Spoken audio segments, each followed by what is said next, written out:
അപ്പോൾ ഈ ചാപ്റ്ററിലെ മറ്റുള്ള കുറേ ക്വസ്റ്റ്യൻസിലേക്ക് പോയാലോ? അപ്പോൾ നമുക്ക് നോക്കാം സ്റ്റെപ്സ് ഇൻ ഡീകമ്പോസിഷൻ. ഡീകമ്പോസിഷൻ നമുക്കറിയാം, ഈ പറയുന്ന ഡെട്രിറ്റിവോസ് അല്ലേ, ഡെട്രിറ്റിവോസ് പ്രവർത്തിക്കുന്ന പ്രവർത്തനത്തിലെ സ്റ്റെപ്സുകളാണ് ചോദിച്ചിരിക്കുന്നത്. അപ്പോൾ ചോദിക്കുമ്പോൾ എത്ര സ്റ്റെപ്സുകളുണ്ടെന്ന് പറയണം? 5 സ്റ്റെപ്സുകളുണ്ട്. ഒന്നാമത്തെ സ്റ്റെപ്പ് എന്താണ്? ഫ്രാഗ്മെന്റേഷൻ ആണ് അല്ലേ.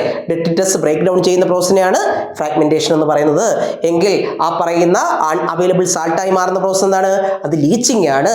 ഓക്കെ, മറ്റൊരു ബ്രേക്ക് ഡൗൺ ഉണ്ടല്ലോ, ആ ബ്രേക്ക് ഡൗൺ ആണ് എന്ത്? കാറ്റബോളിസം. മറ്റൊരെണ്ണം ഉണ്ടല്ലോ, മിനറലിന്റെ ഫോർമേഷൻ ആണ് മിനറലൈസേഷൻ. ഓക്കെ, ഡാർക്ക് കളർഡ് അമോർഫോസ് ആയിട്ടുള്ള സബ്സ്റ്റൻസുകൾ ഉണ്ടാവുന്നുണ്ടല്ലോ, ഹ്യൂമിഫിക്കേഷൻ. അങ്ങനെ 5 സ്റ്റെപ്സുകളുണ്ട്. ഓർഡറിൽ ചോദിച്ചാൽ ഫ്രാഗ്മെന്റേഷൻ ഉണ്ട്, ലീച്ചിങ്, കാറ്റബോളിസം, ഹ്യൂമിഫിക്കേഷൻ കഴിഞ്ഞിട്ടാണ് മിനറലൈസേഷൻ വരുന്നത് കേട്ടോ. ഇപ്പോൾ സ്റ്റെപ്പുകൾ 5 എഴുതുന്നുള്ളതേ ഉള്ളൂ.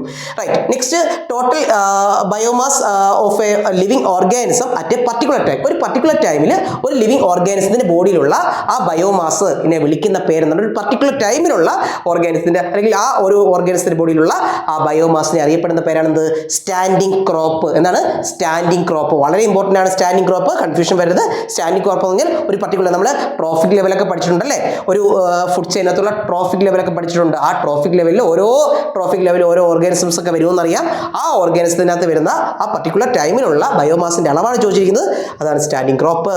Vertical distribution of different species occupying in different level, trophic level. അല്ലെങ്കിൽ ഒരു കാട്ടിൽ പോയി കഴിഞ്ഞാൽ പലതരത്തിലുള്ള അല്ലെ പ്ലാന്റ്സുകൾ കാണും, ഹെർബ്സ് കാണും, ഷ്രബ്സ് കാണും, ട്രീസ് കാണും. അങ്ങനെയുള്ള ഒരു വെർട്ടിക്കൽ ഡിസ്ട്രിബ്യൂഷൻ ഉണ്ട്. അതിനെ അറിയപ്പെടുന്ന പേരെന്താണ്?